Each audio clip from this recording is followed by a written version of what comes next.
This is the spectacular legend of the Rio Grande Southern Narrow Gauge Railroad.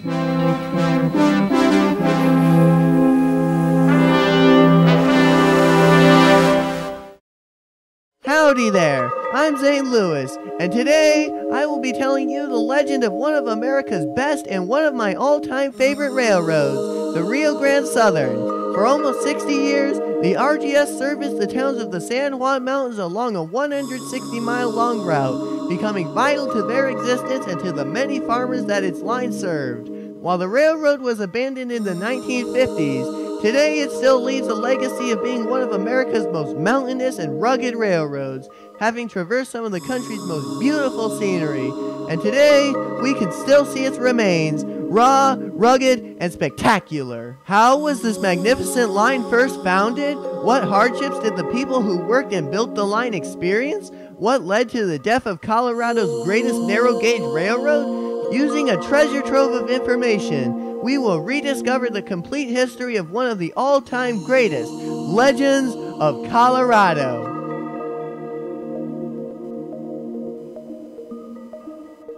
The story of this beloved railroad first began when it was first incorporated on November 5th, 1889 by an American success story named Otto Mears, who is one of the most important people in Colorado's history. During his life, he also founded the Silverton Northern and the Silverton Railroad, and would later go on to own the Silverton, Gladstone, and Northerly Railroad as well. These railroads, along with the numerous toll roads he built over the San Juan Mountains, earned him the nickname the Pathfinder of the San Juans. Some of his toll roads, like his ones between the towns of Silverton and Eureka, have become highways, with his Eureka and Silverton branch becoming the $1 Million Highway. Anyways, just a short time after incorporating the RGS in November of 1889, Mears sent a man named Charles Gibbs to begin the process of creating the famous short line by surveying a narrow gauge railroad line between Dallas Junction and Telluride. According to a Denver Times newspaper article published on December 14th, the grading was scheduled to begin in February of 1890. However, in reality, it wouldn't end up beginning until March. On December 24th, Gibbs successfully completed his preliminary survey, and in early 1890, Mears visited New York for the vital step of fundraising for the line. On February 12, 1890, a newspaper printed some important information about the planning behind the new town of Ridgway, which would become the terminus of the line, and where it would meet the famous Denver and Rio Grande Railroad. D.C. Hartwell, Otto Mears, and Fred Walson are the projectors of the new town at the junction of the Rio Grande Southern and the Eureka branch of the Denver and Rio Grande. Ranches have been purchased at the lower end of Uncompahgre Park, and a town laid out 10 miles from Eureka and 2 miles from Dallas, the present forwarding point. Smelters and other industries are proposed at the new town. On February 28th, Mears returned from New York with a massive $4.5 million in backing and promises of even more funding from Eastern investors. Just a few days later, on March 4th, the Rio Grande Southern Construction Company was incorporated, almost ready to begin building this Rocky Mountain legend. On March 19th, a month later than what the Denver Times had reported would be the starting date, grading for the line began from Ridgway, and sometime in April, grading began from Durango. The next month, in May, the force surveying the railroad's future line was enlarged, and Gibbs finished 2 of his surveys. He completed his survey of Ridgway's townsite, as well as a survey that moved the D&RG's Eureka line to the west of the Uncompahgre River. The Southern's labor force reached a total of 3,000 workers by midsummer after a successful advertising campaign. In June, Ridgway's townsite was laid out, consisting of 490 acres acquired from different ranchers, with lots getting purchased for $300 each. West of town, along the creek, the RGS roundhouse and yards were constructed. A little while afterwards, the surveying of the Telluride branch's grade was totally finished, and on June 20th, the railroad hit a milestone when the first rails were spiked at Dallas Junction. Each of the rails weighed 30 pounds. In August, a tall, monstrous bridge at Pleasant Valley, mile .8 on the line, was finished. On the 17th, RGS steam engine number 1 arrived, and was instantaneously put into service between Ridgway and the front, aka the furthest completed section of track. More steam locomotives, plus cars, began arriving from railroads like the Denver and Rio Grande, as well as the Union Pacific. However, a significant portion of them weren't ready for usage and would have to wait until later to begin operating. On August 20th, General Order No. 1 was issued, which gave a man named R.M. Ridgway the honor of becoming the superintendent of the Southern, with offices located at the town of Salida, which was very far away from where the line ran. Throughout the rest of the time leading up to October, more cars, particularly cabooses, were purchased. Cabooses W400 and W401 were built in the D&RG's Burnham shops, and they both cost $875 each. On October 10th, another huge milestone was reached when the first non-construction train successfully ran along the branch between Ridgway and Placerville. It was pulled by RGS Locomotive No. 2, a 280 type locomotive. That same day, Timetable No. 1 was issued. 14 days later, on the 24th, the Ridgway Depot, which was operated by both the RGS and the D&RG, was completed and immediately opened. But even with these huge breakthroughs, failure wouldn't avert the RGS. The original deadline for reaching the important town of Rico, scheduled for November 1st, was missed. As a result, the new deadline was extended to July 1st, 1891. On November 16th, the tracks reached Vance Junction, and on the 23rd, they also reached Telluride, drastically expanding the length of the line. During the fall of 1890, 5 construction camps were bustling and active between Trout Lake and Rico. As the temperature got colder, some of the Mexican workers disliked this change and began to leave for home. On the very first day of December, a branch of the RGS was opened between Durango and Porter, while towards the end of the month, a new line was opened between Durango and Hesperis. Thomas Wigglesworth, a local railroad enthusiast who had served in positions with the D&RG, instantly ran an excursion to Hesperis with RGS steam locomotive No. 11, the sole 260 type engine on the railroad, pulling the consist. Also in that same month, work on the northern portion of the Southern was suspended until spring, most likely due to the harsh, cold Colorado weather, which, as previously mentioned, made some of the workers quit. In the first month of 1891, Superintendent R.M. Ridgway designated W.D. Lee as the foreman of machinery for the railroad. 1891 would be a pivotal year for the RGS, as it would acquire many different trains that year and continue to expand its line to places like the mining towns of Ames and Pandora. Sometime that year, the Denver and Rio Grande finished constructing 2 cabooses for the RGS, and it would also sell a large number of other cars to the Southern throughout the same period. Railway post office routes were run between the towns of Montrose and Telluride, the former of which was located along the D&RG north of the RGS route. The service was discontinued in 1892. A fresh Leslie Rotary Snowplow, capable of absolutely decimating bothersome snow along train tracks, arrived in February and became Rotary No. 1.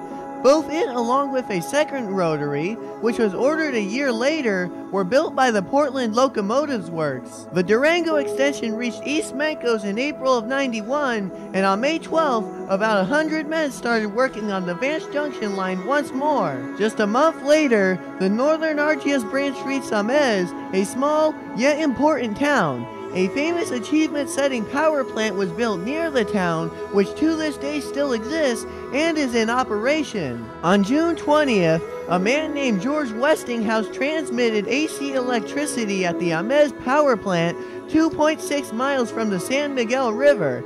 It was sent to the Gold King mine above Ophir, which successfully powered the mine using newly invented AC motors that had been imported by the critical RGS. This was historic because it was the first long-distance transmission of AC current, a massive historic achievement that the RGS had, in a way, been involved in. The RGS line between Telluride and Pandora was finished in July, linking to the massive smuggler union's mill there. The line was paid for by the owners of the mine and mill, J.H. Ernest and John Porter. On July 3rd, the Butterfly Bridge, which crossed Lake Fork of the San Miguel River, was completed. A large trestle at Ophir was also finished by this time. Around this same time, the Southern also received its only 060 type locomotive, number 14, known as the GOAT.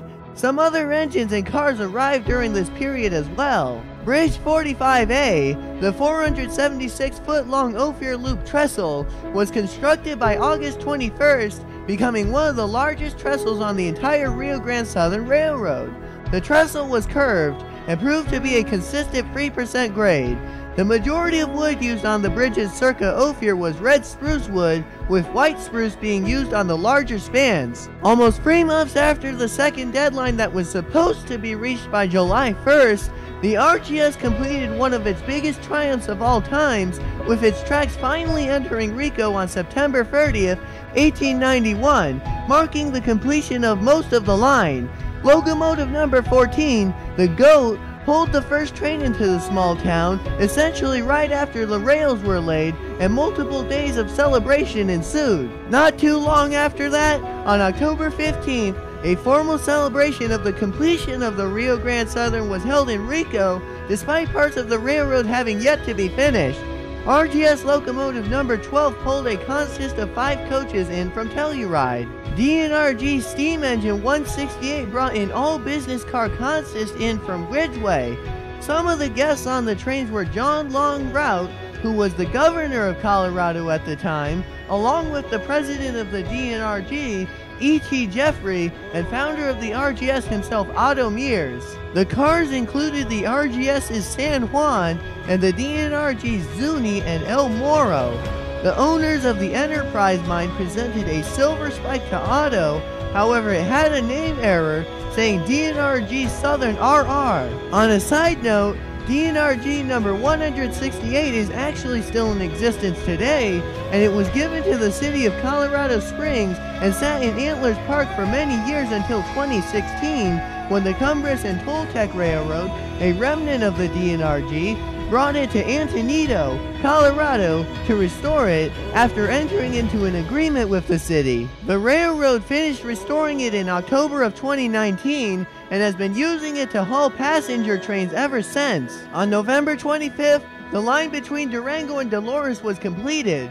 Just a few days before Christmas, on December 19th, the RGS was officially completed, with the northern and southern lines meeting at milepost 84.5 alongside the Dolores River, a section of the Colorado River. The final spike was driven in the middle of a snowstorm. A train from Durango dropped off 50 dressed turkeys along with 4 barrels of beer for the workers, and then continued on to Rico. Entering into the new year, the RGS would see tremendous success for the entire year.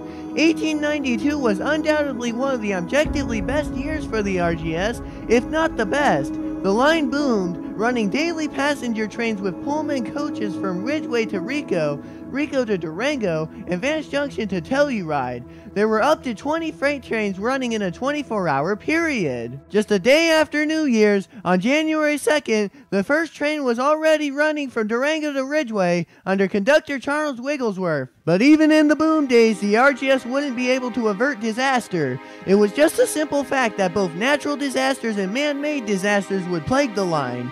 Just a few days after the first train ran from Durango to Ridgway, a mixed train collided with a work train near Dolores. The crash occurred along a very sharp bend, and the work train had neglected to properly flag the approaching train. While locomotive number 17 was only slightly damaged, number 7 and 36 were heavily damaged. 4 RGS coal cars were also totaled, and a flat car snapped in two.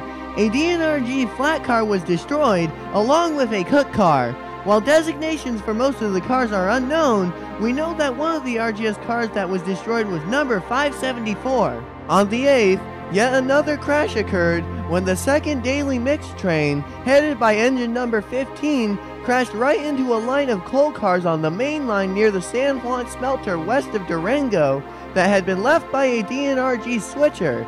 Number 15 was destroyed in a blow to the railroad steam roster. While disasters like these hindered the line, they did not stop it from achieving great successes in '92.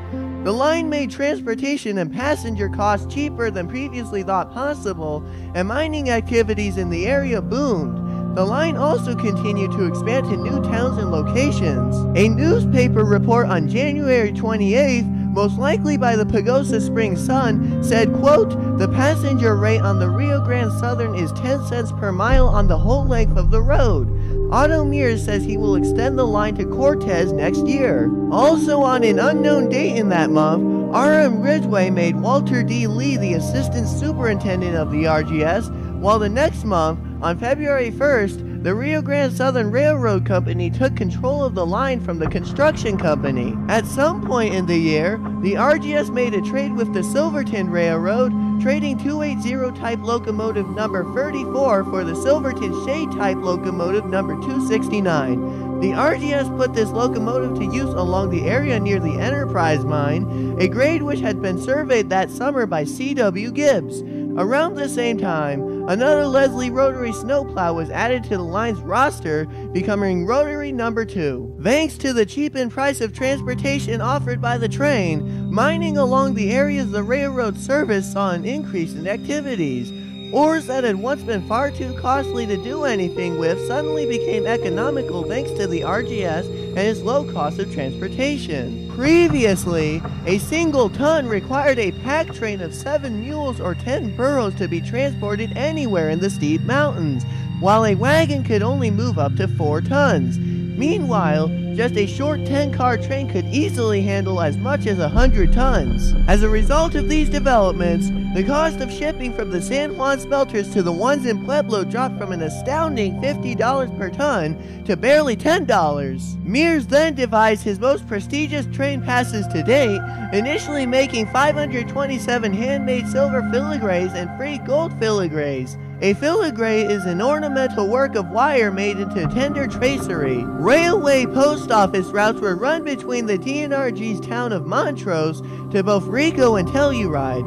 They were also run from Ridgway to Rico and Durango, and Vance Junction to Rico. The route from Ridgway to Durango was so successful that it lasted until 1917. A few months later, on May 1st, R.M. Ridgway left the RGS, and Lee found himself as the new superintendent. He earned the respect of the line's employees by being both firm and fair, and became known as Old Man Lee. He engineered much of the success of day-to-day operations. Due to heavy traffic, the 30-pound rail between Vance Junction and Rico was wearing out and had to be replaced that summer. Mears ordered it to be replaced with 57-pound rail using the Greer spike, a recently invented spike that was being produced in Chicago.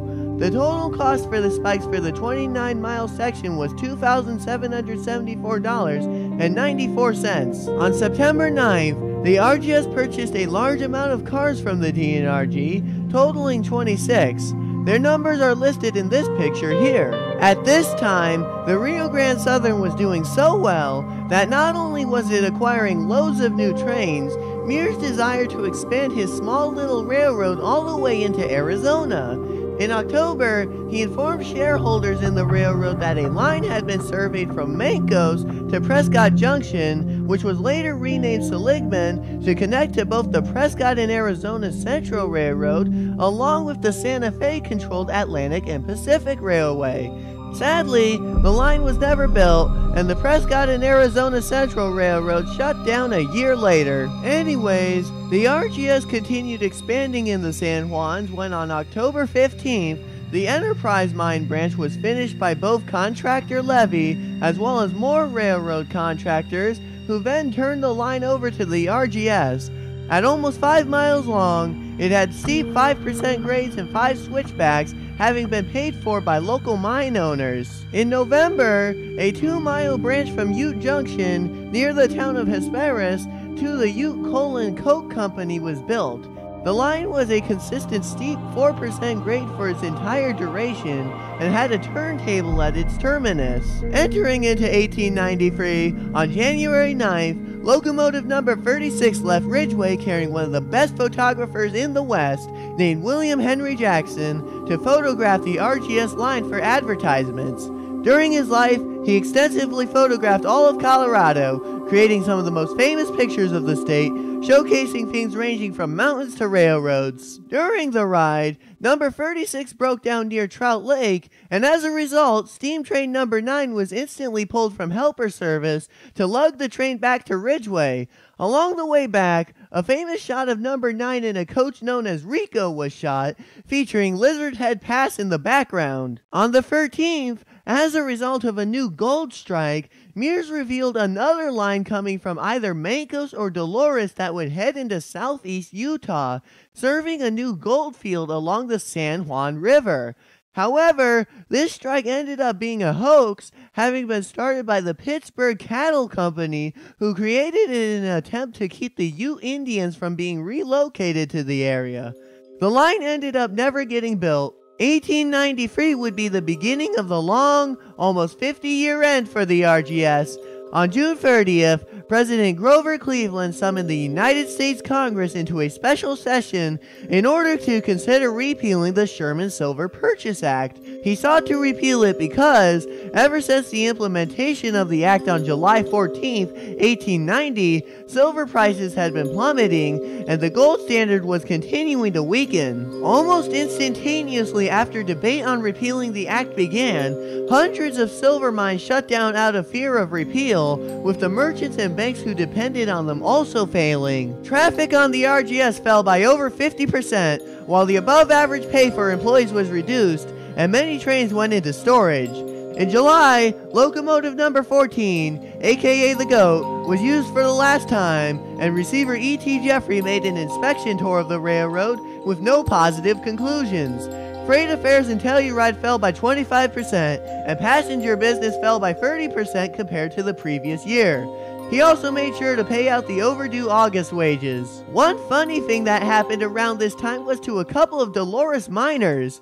One of them was jailed in Rico, near the RGS yards, so the other miner then tied a wrecking cable around the jail's bars, with the other terminus roped around a track switcher. As soon as the switcher started up, the entire jail flipped over, allowing the men to escape and return to Dolores. In August, the RGS requested a voluntary receivership, and on August 2nd, Ed Jeffrey of the Denver and Rio Grande Railroad became the apt receiver of the line, and Mears lost control of his cherished railroad that he once had such big dreams for. While he was no longer involved in the RGS, he would become a major part of many other projects all throughout the country for the rest of his life until he died in 1931. On October 31st, 1893, the Sherman Silver Purchase Act was repealed after about 61 total days of debate, and the country halted silver purchases, placing America solely on the gold standard. In November, Ed Jeffrey was finally able to pay the railroad's June and July wages, sending W.D. Lee on a passenger train to make the vital payments to the workers, who were likely getting fed up without any pay. Usually, a special pay train would deliver the wages to the line's employees. However, due to its poor financial situation, the RGS was no longer able to pay for such a train. While at the beginning of the year, locomotive number 36 was used for the last time, and a general salary reduction would get implemented just 2 days afterwards, 1894 would see things get a bit better for the struggling railroad, thanks to an increase in both traffic and earnings. While the worst of the silver crash was over, never again would the line be even close to as profitable as it once was, and it would continually struggle to survive throughout the rest of its 50-year life. While not much is known about what went on in 1894, we do know that in the fall, a line that served a quarry between Dolores and Rico, called Red Rock Spur, was abandoned, likely because it wasn't financially beneficial anymore. In 1895, with an improving economy in the towns of the San Juans, the RGS discovered non-mining traffic, such as stock and lumber shipments, which helped the railroad achieve a surplus of more than $66,000. The 30-pound rail between Durango and Hesperus was replaced with stronger 45-pound rail, and a new depot was built in Mancos. Once more, the famed photographer William Henry Jackson returned to the RGS and took a photographic tour, producing many of his best images of the line. Sometime that year, caboose W404 was taken out of service and almost certainly scrapped. A new W404 was then built by the RGS, and this one would become one of the all-time best RGS cabooses, being considered the Cadillac of Rio Grande Southern cabooses. In June of that year, the D&RG, with E.T. Jeffrey as its president, used 273 RGS first mortgage bonds to buy out all of the stock in the Santa Fe's railroad line from Española, New Mexico to Santa Fe. The line would become the D&RG's Chile line, one of the most famous lines along the entire railroad. On December 1st, in one of the most important events in the Rio Grande Southern's history, E.T. Jeffrey became its president. While this cemented the D&RG's control of the line, it never owned more than 70% of the RGS, thus assuring that the line retained its own identity, and the two lines were operated separately. At some point in 1896, within the first half of the year, W.D. Lee became the general superintendent of the RGS. However, in July, he left the RGS for the D&RG. In December, after having been used only a sole time, Rotary No. 1 was deemed unnecessary and sold to the Caslow and Slocan Railway, located in British Columbia. Later in its life, the Rotary became a part of the Canadian Pacific Railway and was converted to standard gauge. While many photos may often glorifize railroading in the snow, with incredible feats such as burrowing a train tunnel through layers of snow, it was just a simple fact of mountain life that wintertime was a dangerous hazard to those whose livelihoods depended on the train. Snow slides were a consistent danger and could obliterate miles of tracks or bury workers alive. Tragedy struck on February 18, 1897, when a snowslide destroyed two sections of a trestle north of Rico, near milepost 63. When the 7 p.m. passenger train from Ridgway reached the trestle at around 2 a.m. the next day, its passengers had to be transported into town by sleds, which were owned by a man named Frank Halls. As the helpless train sat near the trestle completely stranded, it was hit by yet another snowslide. And just one day later, on the 20th, another snowslide completely wiped out the depot in Ophir, while also sending 4 freight cars falling straight into a gulch. 3 people had been trapped inside of the cars, and while they were all thankfully rescued, one of the trains was unable to be rediscovered, proving just how dangerous mountain life is. The depot was rebuilt inside of the gigantic railroad loop that surrounded the town, instead of on the High Line, where the original had once been. On October 13th, a local newspaper wrote a piece about an upcoming depot being constructed at Vance Junction, saying, quote, "The Rio Grande Southern has put a crew of carpenters at work on the erection of a depot and eating house at Vance Junction. The new building will be 40 by 70 and 2 stories in height. The need for improvement has been manifest for a long time, and the traveling public has been much inconvenienced by its want." Also in 1898, service ceased along the line from Ute Junction near the community of Hesperus to the Ute Coal and Coke Company, as it was no longer needed. On March 15th, a foreman for the Ames section, L.L. Malone, was killed after falling from a 60-foot high bridge called 44A. While we do not know how he fell, some people claim that he stepped aside to let a train go by, became dizzy, and plummeted towards the bottom of the canyon. Others have claimed that he was thrown off the bridge. However, there are not any suspects as to who did this. Another thing that railroaders had to worry about were train robberies. Throughout the country, millions of dollars were stolen by bandits who would stop the train and take whatever they thought was valuable. One of the most infamous train robbers was ex-Confederate soldier Jesse James, who robbed trains in the North after the Civil War, attempting to avenge the South's defeat. While train holdups and robberies were not nearly as frequent as they had once been by the time that the RGS began operating, the line still had to worry about them. Those fears were made apparent when on July 5th, at 11 a.m. in the morning, 4 masked men held up a train near milepost 88, which was at the Stoner Creek water tank. They stole about $80 in cash, a gold watch, and a Winchester rifle. One lady who was on the train that day was carrying about $1,000 in cash, but immediately put it into her stocking when the robbery began.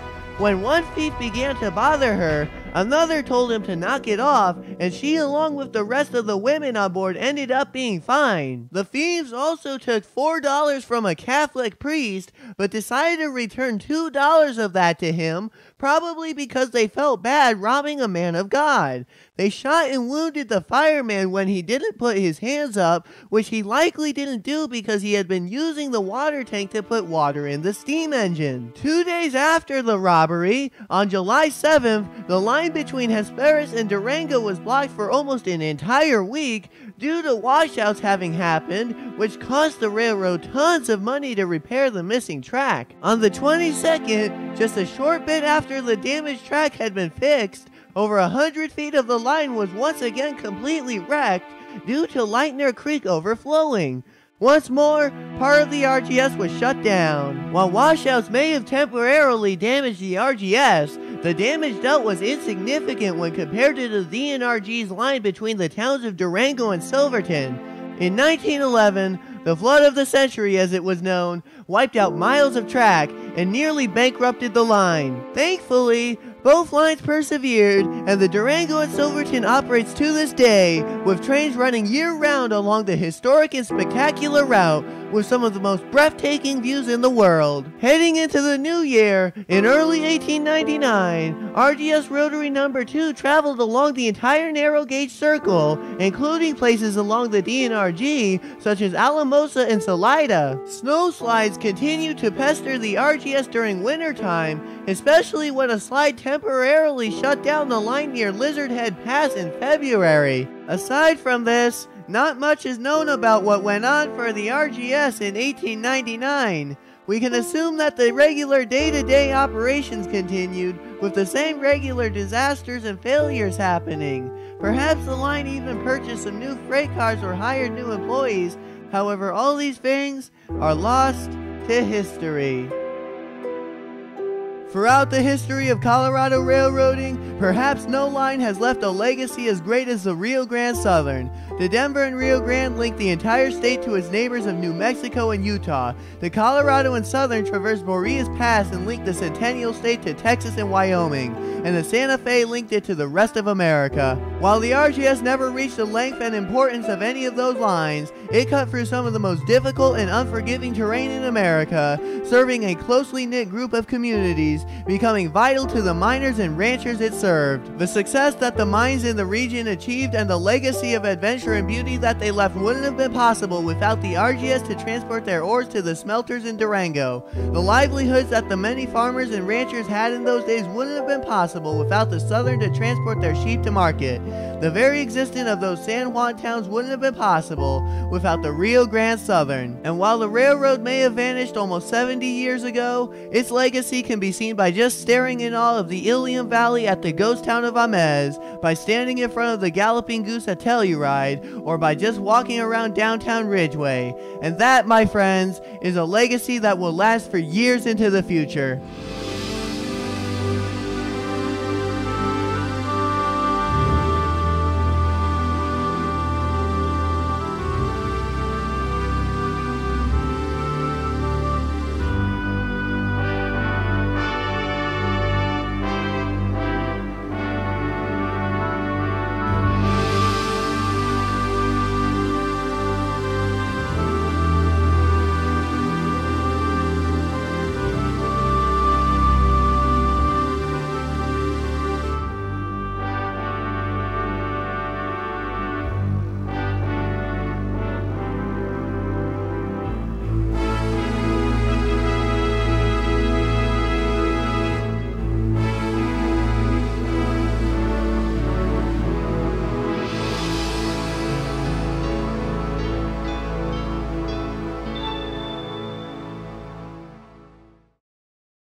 Yeah, the 1880s and 90s were quite a time for the Rio Grande Southern, weren't they?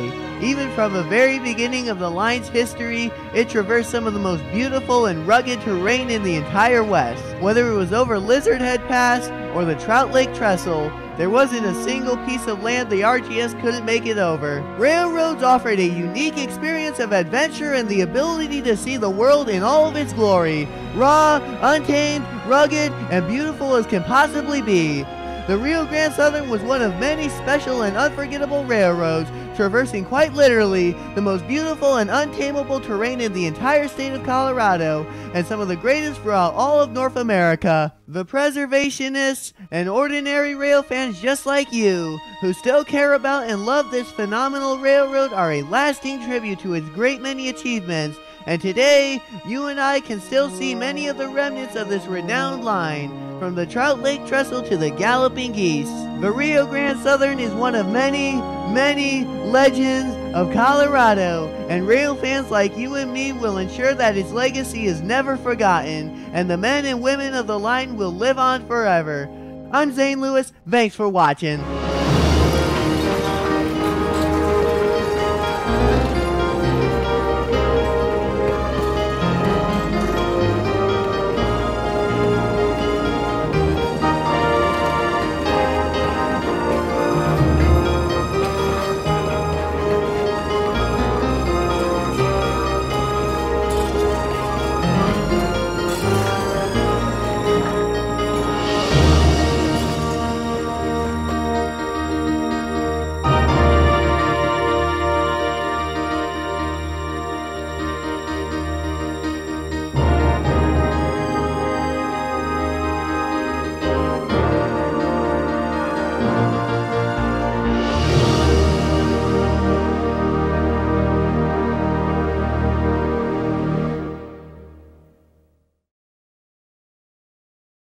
Thank you for watching part 1 of my series covering every single detail in the history of the Rio Grande Southern Narrow Gauge Railroad.